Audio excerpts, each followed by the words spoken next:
Добрый день, драгоценные. Сегодня продолжим мы с вами семейную тему, но взглянем на нее с другой стороны и посмотрим уже на себя, не на как родителей, а как на детей Божьих. Кем мы являемся, собственно говоря, по сути, да? Посмотрим по Писанию, что дает нам право так называться. Что у нас есть такого особенного? Какие такие основные отличительные характеристики присущи детям Божьим? И в частности, духовно зрелым сыновьям Божьим. Какие ожидания у Небесного Отца к нам, к детям? И как мы эти Его ожидания можем оправдать? То есть посмотрим мы с вами только на одну грань в семейных отношениях. Это мы, то есть Отец Небесный, как наш Бог наш, как наш Отец Небесный, и мы, как Его дети. Скажите, пожалуйста, есть в этом зале дети Божьи? Есть, слава Богу. А вот второй такой вопрос. Скажите, а есть здесь зрелые сыны Божьи? Что-то народ задумался. Вроде бы вопросы простые, но давайте тогда по порядку. Кто же такие дети Божьи? Что говорит Слово об этом? Иоанна, 1 глава, 12 стих. «А тем, которые приняли Его, верующим во имя Его, дал власть быть кем? Чадами, то есть детьми Божьими». И 13 стих. «Которые не от крови, не от хотения плоти, не от хотения мужа, но от Бога родились». И сразу для закрепления Галатам 3 главу, 26 стих еще почитаем. «Ибо все вы, сыны Божьи, по вере во Христа Иисуса». Таким образом, что мы видим? Дети Божьи, они же и есть сыны Божьи, да? Это те, кто принял Господа, уверовал во Христа, уверовали в Его имя и родились от Бога. И родились от Бога, потому что Бог так захотел, по Его благоволению. Есть единородный Божий Сын. Кто это? Иисус Христос. Мы же с вами только благодаря Иисусу Христу через Его искупление нас были усыновлены и стали Божьими детьми. Как написано в Галатах 4 главе, 4 стих. «Но когда пришла полнота времени, Бог послал Сына Своего Единородного, который родился от жены, подчинился закону». Для чего послал Сына Бог? Для чего? В 5 стихе читаем. «Чтобы искупить подзаконных». С какой целью нас надо было искупить? «Дабы нам получить с вами, драгоценные, усыновление». 6 стих. «А как вы сыны, то Бог посылал в сердца ваши Духа Сына Своего, вопиющего Ава, Отче». Это высшая форма обращения к Богу. Рабы раньше не имели права так обращаться. «Посему ты уже не раб». Драгоценные, мы не рабы, но сын. А если сын, то и наследник Божий через Иисуса Христа. Итак, уверовавшие Иисуса – это дети Божьи. Они же названы усыновленными сынами и наследниками Божьими. Это все понятно, да? Мы с вами немного проследим аналогию отношений между физическими родителями и их детьми и между Отцом Небесным и нами, Божьими детьми. Но давайте договоримся, что мы будем с вами говорить о среднестатистическом земном нормальном родителе. Не о социальном, не каком-то деспоте, не еще каком-то там преступнике, но нормальный такой родитель. Каждый такой нормальный земной родитель, он желает своему ребенку чего? Добра, аминь, добра. Правда, понятие добра не у всех земных родителей бывает правильно, оно бывает разное и порой не соответствует истинному значению и смыслу этого слова «добро». Потому что Мы знаем, что некоторые родители, они гиперопекают своих детей. Они делают для них все, чтобы ребенок ни в чем не имел нужды, чтобы ребенок всем был обеспечен не только сейчас, когда он там растет, развивается, но и до конца своих дней вообще ни в чем не имел нужды. И в результате такой ребенок может вырасти каким? Каким? Эгоистом может вырасти, да?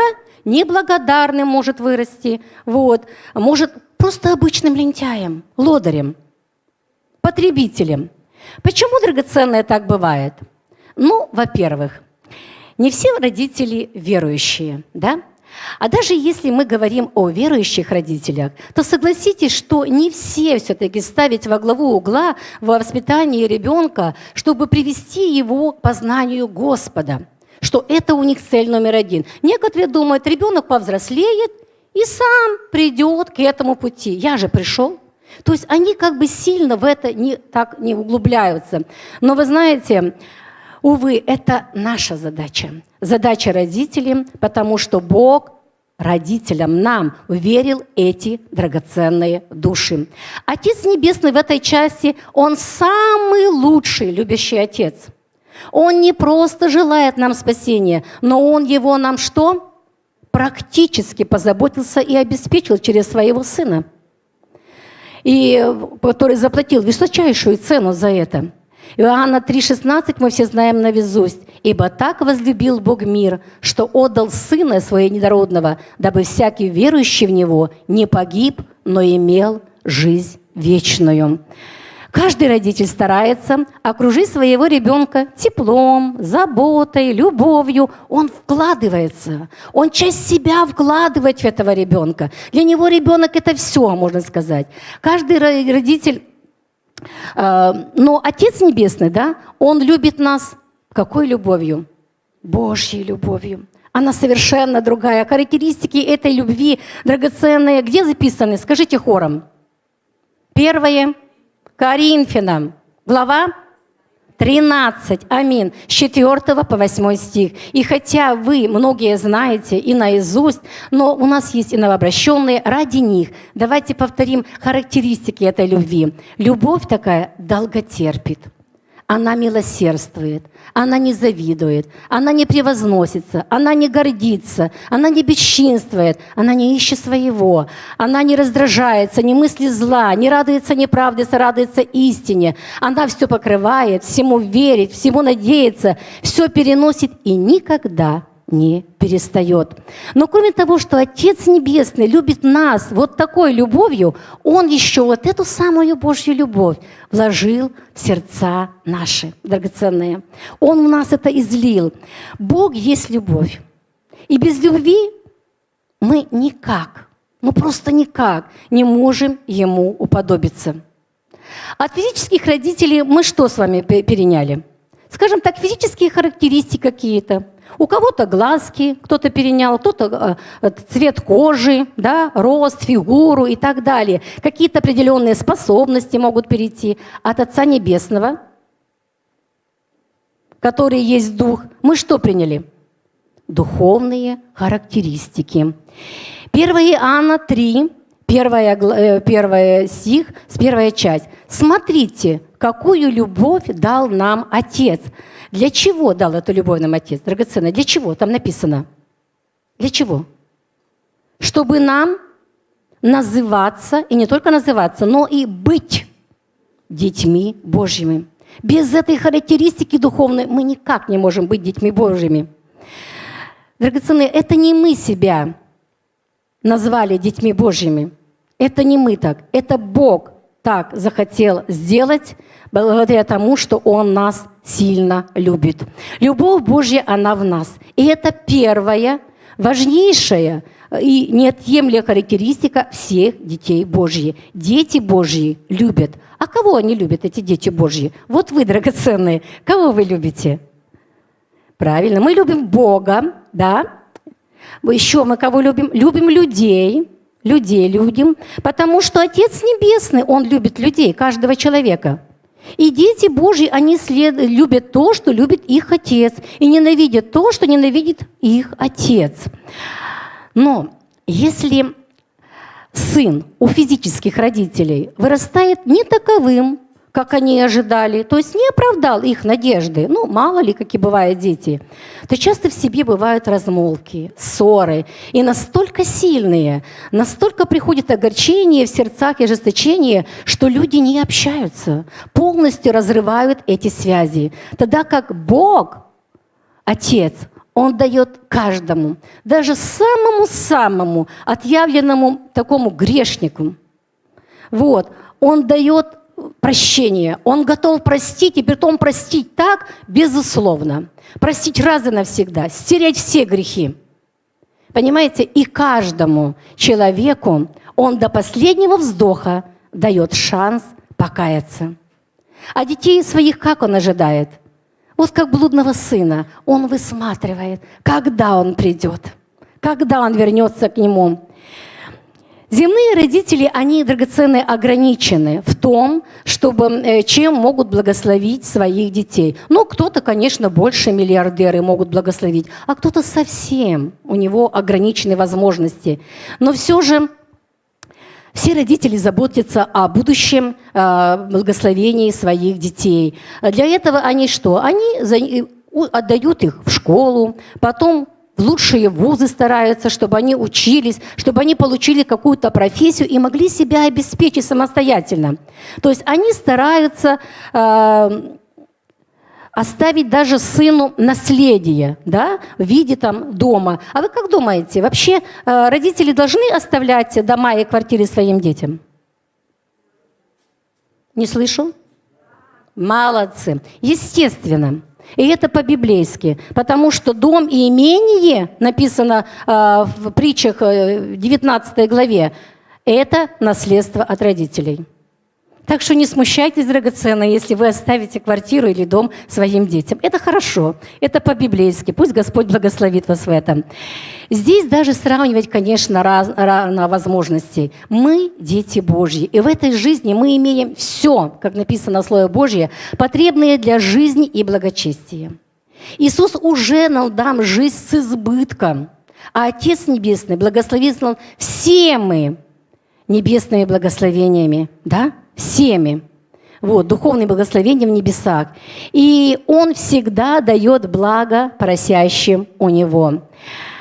Как Его сыны драгоценные, мы с вами наследники Божьи и имеем огромнейшее, неисследимое наследие. Немножечко позже об этом скажу еще.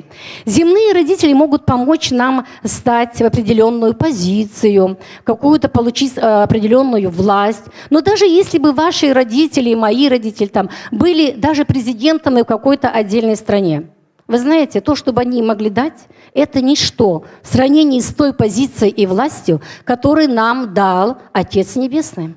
Наша позиция – это Сын Божий. И мы на второй позиции в небесах, в иерархии, размещены во Христе Иисусе. И мы сейчас сидим где, драгоценные, в духе?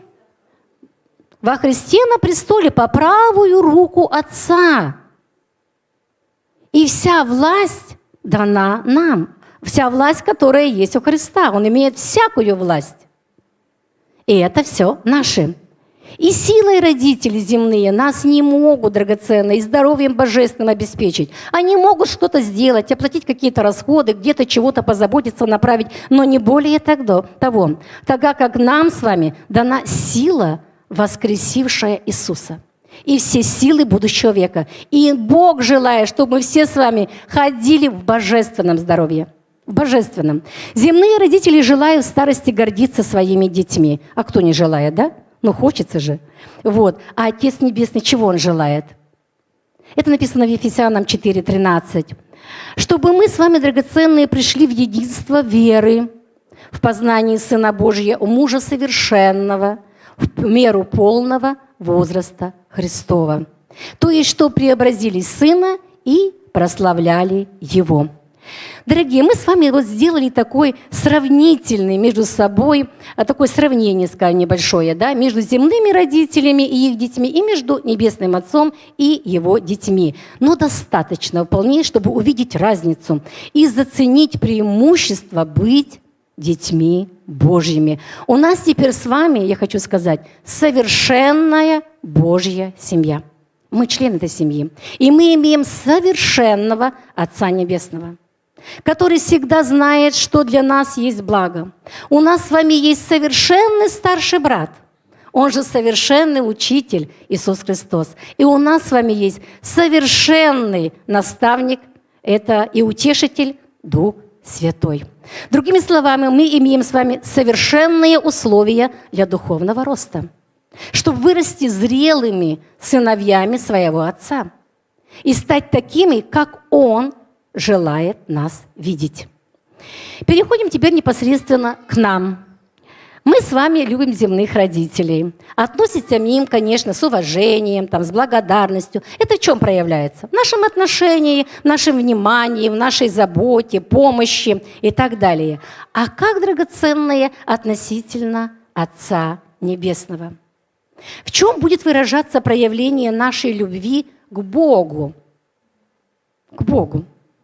Если двумя словами сказать, ответить, то это будет выражено в послушании и доверии Ему. А если, так сказать, поконкретнее, то давайте все-таки мы с вами посмотрим Писание и заодно сделаем упор на отличительные характеристики детей Божьих, то есть тех, кто верит в Христа и рожден свыше, естественно. Потому что когда человек рождается свыше, Дух Святой в него входит, он становится совершенно новым человеком, новым творением, кайнос, таким, по качеству которого никогда не существовало. Все старое прошло. Но это все внутреннее преображение. Это все такое внутреннее изменение, которое снаружи, вот вы выйдете на улицу, люди не увидят это снаружи, просто так, если будете стоять. А как это может увидеть? Как это увидеть? Как проявляться? Через поведение и через действие.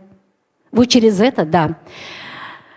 С момента рождения свыше человеку предстоит учиться жить по-новому, так как он с категории бесправного раба, раба греха из царства тьмы переходит просто в один момент, родившись свыше, он переходит в царство света, он становится сыном Божьим, и он становится рабом праведности. Вы знаете, меняется позиция, меняется господин, по сути, меняется все. Все. Так что невозможно, драгоценное, чтобы человек, который родился свыше и стал Детем Божьим, никак и ни в чем не отличался от людей в этом мире. Верно? Верно? Так не смело. А если не отличается, то тогда встает вопрос, а родился ли свыше этот человек? Быть или же он младенец во Христе? То есть родился, но он младенец. Быть младенцем во Христе, драгоценно, это хорошо. Но только не нужно оставаться в этом духовном периоде, состоянии долго. Надо стараться все-таки идти вперед и расти, и достигать зрелого возраста. Итак, первая характеристика детей Божьих – это то, что они любят. В зависимости от стадии зрелости, то есть от того, это младенец или это возросший уже Сын Божий, любовь к Богу, любовь друг к другу и любовь к ближнему, она будет проявляться соответственно по-разному и в разной степени.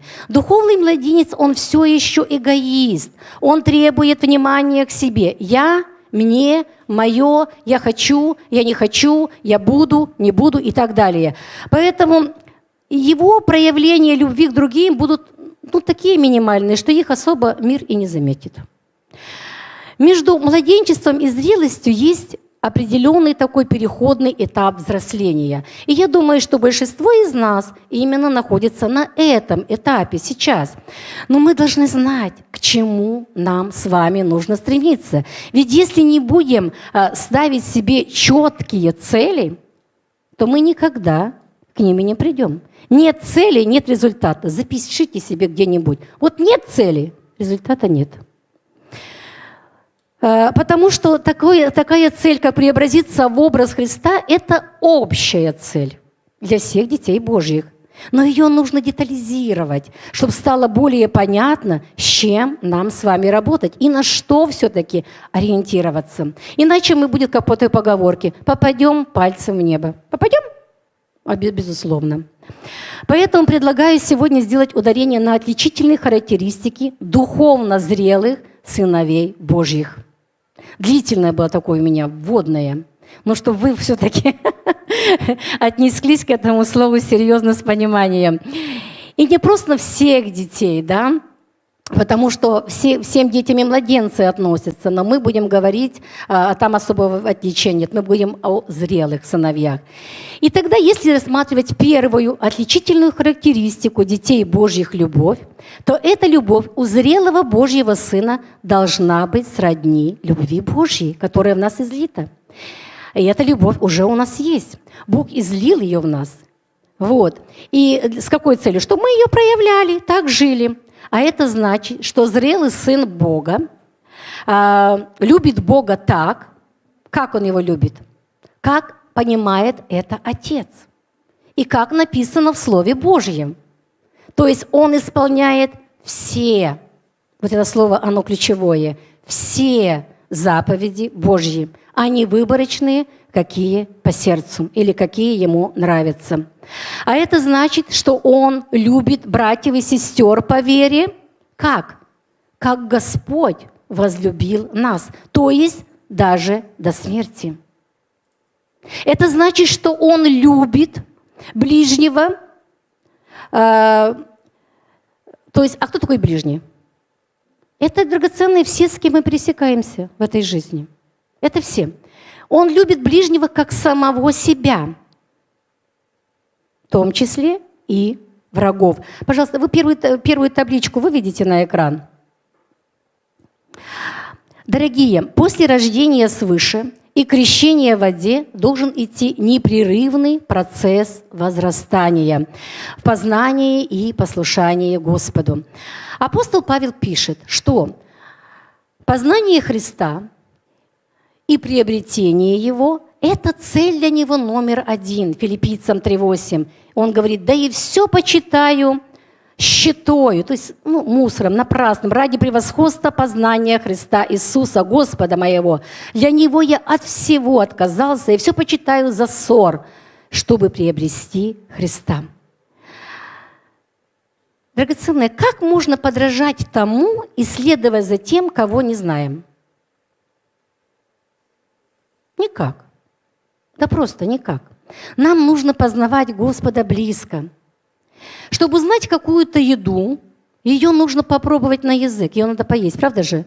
Можно читать, обчитаться.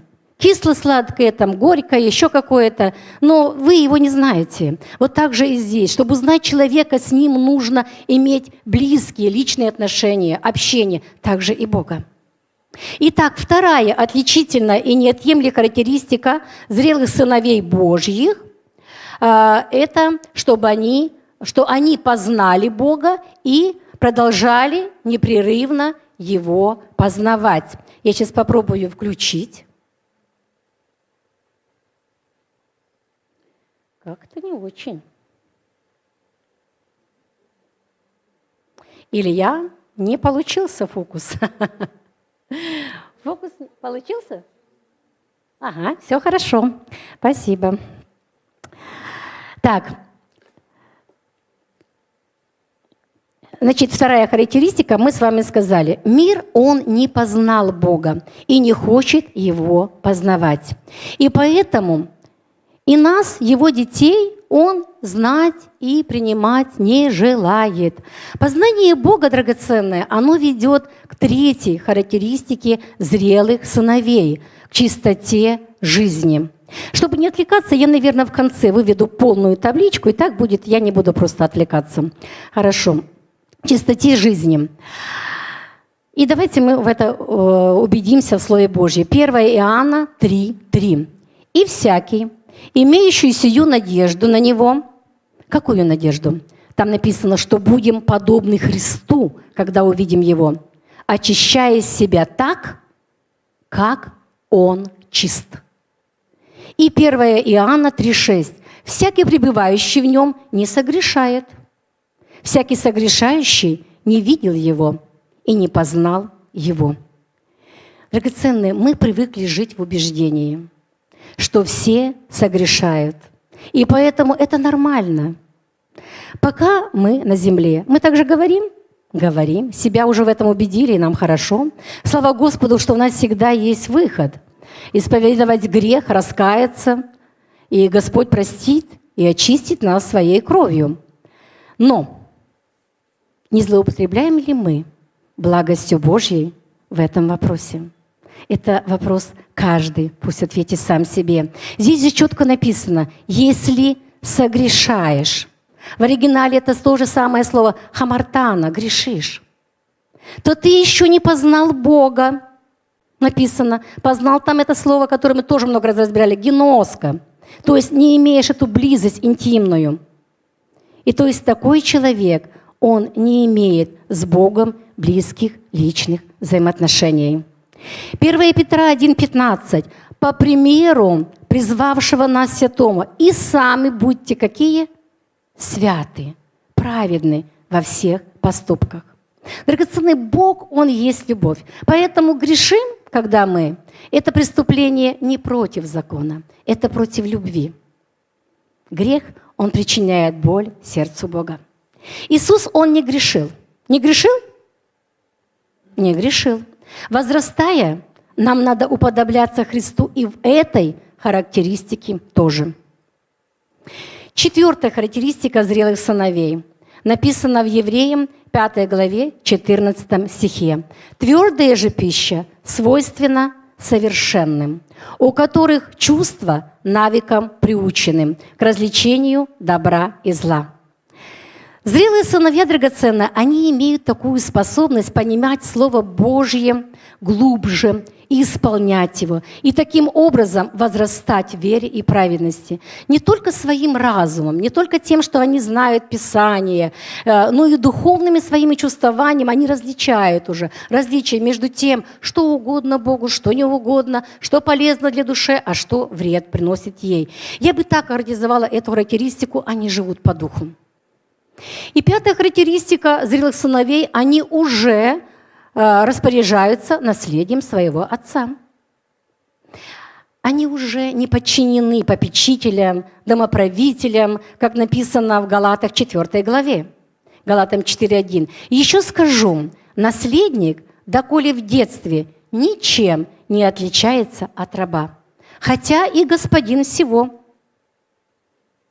2 стих. Он подчинен попечителям и доправителям до срока отцом назначенного. Понимаете, но некоторые христиане живут как рабы, ничего не имея и не пользуясь. Господь всем, то есть христиан, Он всем обладает, но ничем не пользуется самостоятельно. И это тот огромный потенциал силы, власть, помазание, которые Бог в него уже вложил при рождении свыше, не востребуются до тех пор, пока и не могут быть реализованы, пока он не повзрослеет. Потому что в этом периоде младенчества Бог не может что-то серьезное доверить ребенку. Богу нужны зрелые сыновья, ведь только им Он может доверить свое владычество и мир и строить нормальные взрослые отношения. Это точно так же драгоценно, как и в земной жизни. Одного уровня у нас отношения и взаимоотношения между нами и нашим сыном, который находится в каком-то детском возрасте, да? Когда он является только эгоистом, таким потребителем, где нужна постоянная опека, забота о нем, внимание и так далее. И совсем другие взаимоотношения, когда сын у нас вырастает, когда он становится мудрее, когда у него степень ответственности возрастает за свои поступки. И тогда что? И степень доверия к нему у нас возрастает. Аминь? Вот. И, соответственно, у него к нам. Быть детем Божьим, драгоценным, это высочайшая честь. Но рождение в Божью семью – это только начальная, но не конечная точка. Нужно духовно расти. И для этого в том числе нам дан с вами Дух Святой. И Он, Дух Святой, призван довести сыновей Бога до полной наследственной зрелости. чтобы сыновья Бога, они могли управлять царством и наследием Отца. Дорогие, когда мы имеем внутри себя Иисуса Христа, а вы все сказали практически, что вы дети Божьи, то есть Христос живет в вас, если мы имеем внутри себя Христа, тогда мы имеем все то, что имеет Христос, все то, кем Он является, все, что Его, оно внутри нас. И мы с вами тогда становимся сонаследниками и сопричастниками обетования Божьего во Христе Иисусе. А что же мы с вами наследуем? То просто перечислим. Жизнь вечную наследуем, землю, небесное царство и все, что в нем есть, наследуем. Право называться детьми Божьими, право быть в семье Божьей, частью Божьей семьи, частью Божьего народа, получаем вечную власть как дети и так далее. Мы с вами действуем унаследованной властью, как сыны. Мы по наследству власть принимаем, как наследники Божьи.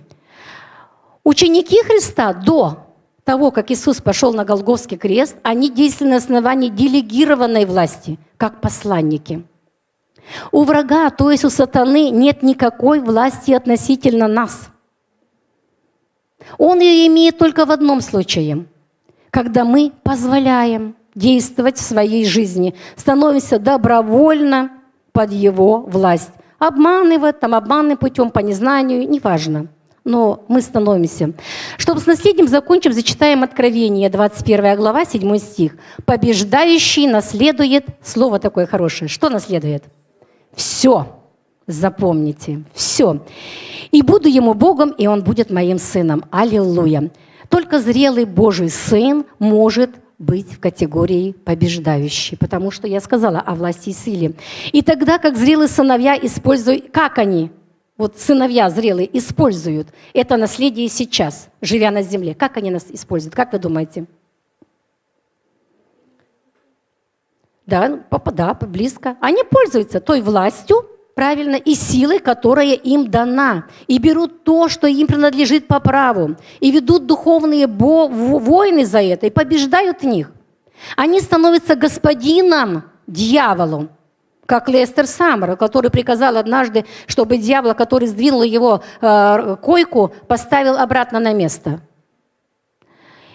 И хотя это, конечно, не самоцель драгоценная, ходить в силе и власти от Бога. Цель все-таки у нас знать Бога как личность, иметь Его в своей жизни, раствориться в Нем. И цель, чтобы наш характер был похож на характер Иисуса Христа. Иначе эта сила и власть, они могут нас погубить просто. Как написано, знаете, вот я советую всем почитать книгу «Божьи генералы». Очень поучительная. Но тем не менее, драгоценно, мы с вами должны, мы с вами обязаны ходить в силе и власти, чтобы двигаться просто туда, куда желает наш Отец. А нам с вами есть куда расти. Верно? Верно. Какие характеристики еще зрелых Божьих сыновей можно выделить, глядя на Иисуса Христа? Ведь это Он есть нас, образец зрелого Сына Божьего, которого мы должны с вами возрастать. Поэтому шестая характеристика зрелых сыновей – это послушание и смирение. Эти характеристики, они неразрывны и идут вместе. Смирение и послушание – это все проявление кротости. Иисус был кроткий и послушный. А общепринятое значение слова «кроткий» – это быть послушной воле Божьей. Иисус, Он пришел какую волю творить? Не свою, волю Отца. Мало того, Он сказал, что это и есть пища Его. Пища творить волю Отца, то есть это то, чем Он живет. И в Гефсиманском саду Иисус поставил окончательно точку в этом вопросе воли. Он же в Луки 22:42, там написано, он говорит: «Отче, о, если бы благоволил пронести чашу сию...» Что? Да, мимо меня. «Но, впрочем, не моя воля, но твоя да будет». А мы с вами, драгоценные, знаем волю Божью? Конечно. Конечно, знаем, она записана в Библии. Кто ее читает, тот волю Божью знает. Она записана там. И призыв Иисуса, который написан во всех 3 синоптических Евангелиях, мы давайте зачитаем с вами один из них, Матвея 16, 24. Там звучит он так. «Если кто хочет идти за Мною, отвергни себя и возьми крест свой и следуй за Мною». Что это значит? Что выбор, драгоценные, уже закончился. И что ученикам нужно согласиться с Божьей волей для себя. И добровольно, добровольно это основное здесь слово, свою волю подчинить воле Божьей и по этой воле жить. В этом, драгоценное, и будет истинная зрелость Сына. В этом, что Он знает волю Божью, и Он ее исполняет. Вот в чем зрелость. Филиппийцам 2:8 написано, что Иисус смирил себя, был послушным даже до смерти. Тем более, какой смерти? И смерти крестной. Как Иисус себя смирил? Он Бог. Он жил во славе. Он ни в чем не имел нужды. И Он стал человеком. Это как нам с вами согласиться стать микробом каким-то. Понимаете? Это Иисусу, и то даже сравнение не входит. Иисусу вот стать в образ вот наш, прийти в это теле нашим смертным. Мало того, Он принял осуждение и взял на себя вину за наши грехи. Но потом, благодаря тому, что Он смирил себя, Ему было дано имя превыше всех имен. Всех имен. Все преклоняется пред именем Иисуса. Кротость, смирение, смиренное сердце, послушание, драгоценные должны быть отличительной чертой зрелых сыновей Божьих, учеников Христа. Это значит, нам надо иметь эту характеристику. Вообще кротость – это основа всего. Основа просто. Уровень нашего смирения – это большой такой показатель нашего духовного роста, нашей зрелости. Сколько у нас истинного смирения, столько мы и имеем характера Агнца Божьего внутри себя. Зрелые сыновья, они прежде всего слуги. Они не господа, они господин для дьявола, но для людей они слуги. Они такие же должны быть, как и их учитель, наш драгоценный, кроткий, послушный, любящий Иисус, который был слугой. И Он пришел в этот мир, чтобы нам послужить.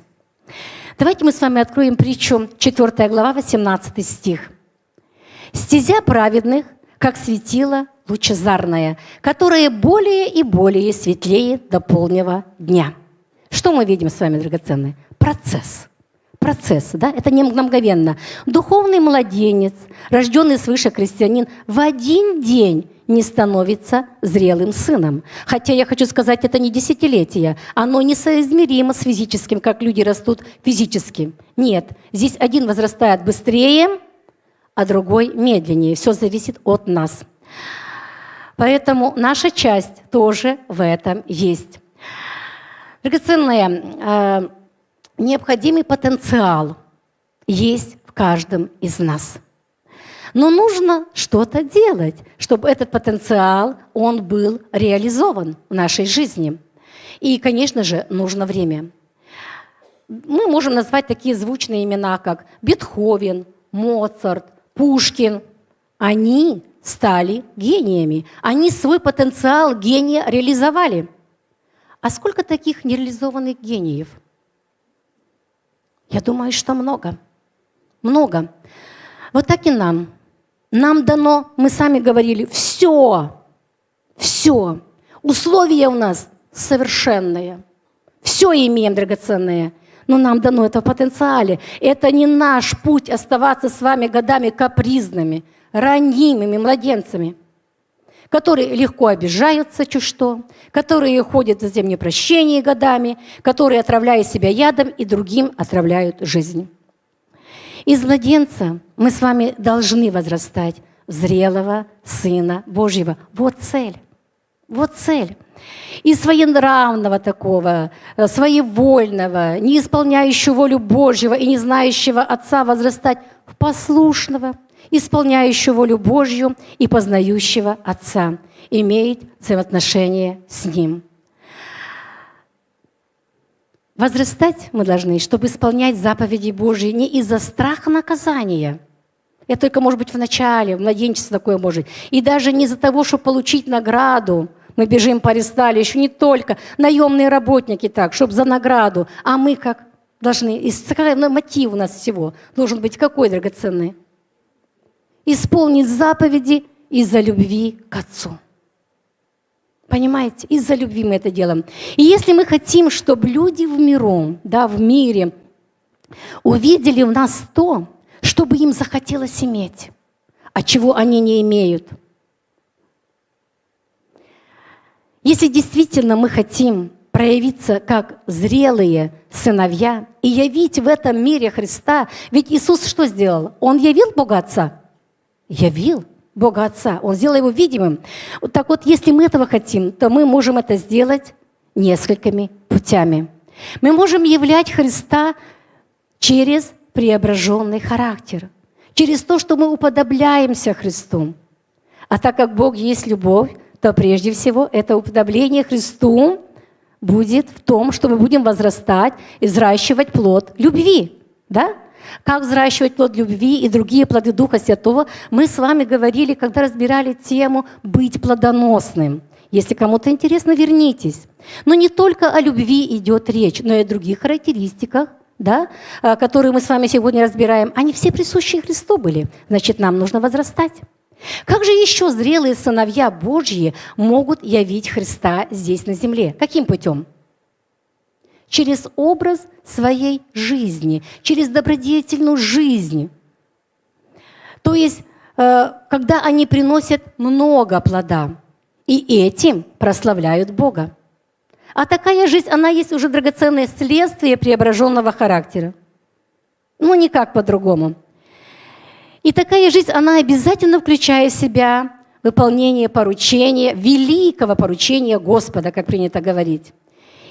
И дела, которые делал Иисус. А где вообще записано великое поручение? Как вы помните, где? Где? Матфея 28, хором 19. 19 – это великое поручение, известное всем христианам. Итак, идите, научите все народы, крестя их во имя Отца и Сына и Святого Духа.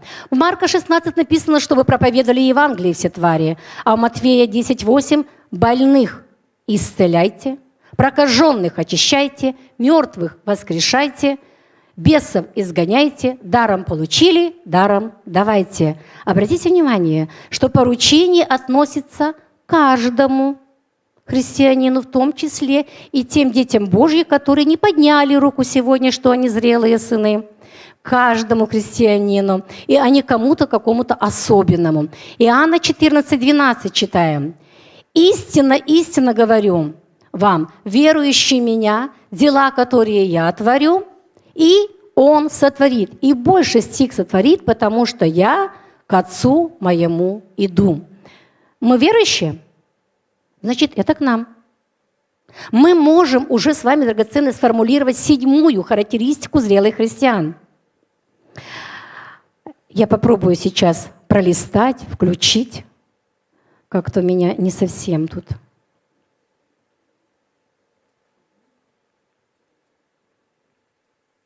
Ждите ответа. Так, ой, ну-ка назад. Ага, все отлично.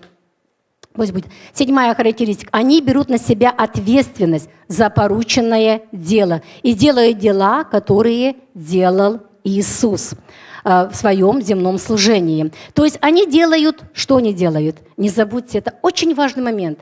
Они делают учеников.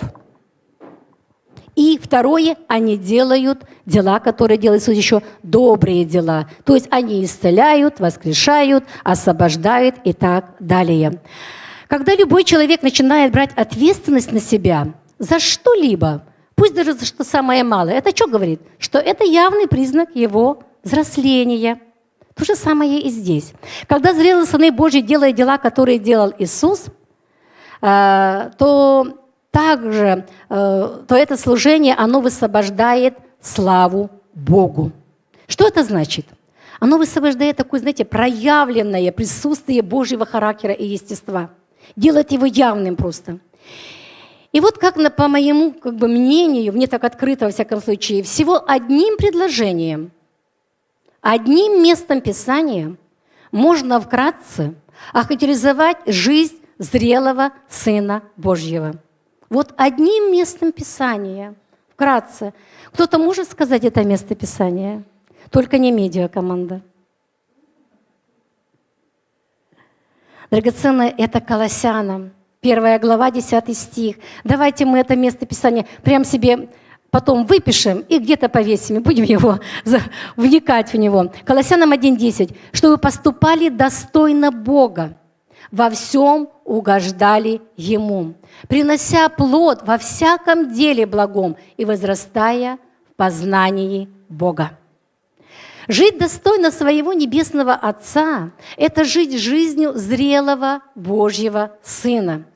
И согласно этому местописанию Колоссянам 1, это 1. Жить жизнью угодной Богу. А что значит угодной? То есть по Его воле. По Его воле, согласны? 2. Быть плодоносным, так как славу Богу приносит только плод. Это в Слове Божьем написано. И возрастать в познании Бога, иметь эту близость с Ним в отношениях. Поразмышляйте дома над этим местом Писания уже в свете того, что вы сегодня услышали. И кратко мы с вами подытожим. Небесный Отец, Он самый лучший Отец. Это идеальный Отец. И Его любовь к нам, своим детям, Его методы воспитания, Его обеспечение, наследие для детей, они не идут ни в какое сравнение с земными родителями и их возможностями. Мы становимся Божьими детьми во Христе по благоволению, по вере во Христа и по благоволению Отца. Быть детьми Божьими – это высокая честь, и это высочайшая позиция в Царстве Божьем. И это дает нам право стать членами Божьей семьи, наследниками Божьими и сонаследниками Христа. Чтобы быть волей Божией и исполнять то, для чего мы пришли с вами на землю, мы должны возрастать духовно в зрелых сыновей Божьих, но не задерживаться во младенчестве. Для этого, прежде всего, нам нужно возлюбить истину, Слово Божье. Зрелые сыновья имеют соответствующее не только внутреннее преображение, то есть что Дух Божий в нем, да, но и отличительные характеристики, которые проявляются в ежедневной жизни. То есть есть плоды в своей жизни, которые и являются показателем духовной зрелости. У нас для подражания есть образец возросшего Сына Божьего, наш кроткий, послушный и любящий Господь Иисус Христос. Духовный рост предполагает не только знание воли Божьей, но исполнение ее. Без исполнения, драгоценное, ни о каком духовном росте не может идти речи, и не мечтайте. И даже не мечтайте. И есть пути, которыми зрелые сыны Божьи могут явить Христа в своей жизни. Первый путь, мы сказали, это через преображенный характер, уподобление Христу. И второй путь через добродетельную жизнь, в том числе через исполнение прямых поручений Господа, чтобы все это приносило славу Богу. Дорогие, все, что я сегодня сказала, это не просто высокомерные какие-то пустые слова, это Слово Божье, которое написано для нас с вами, для Его детей, и все это нас назидает. У меня все. Благослови вас всех, Господь.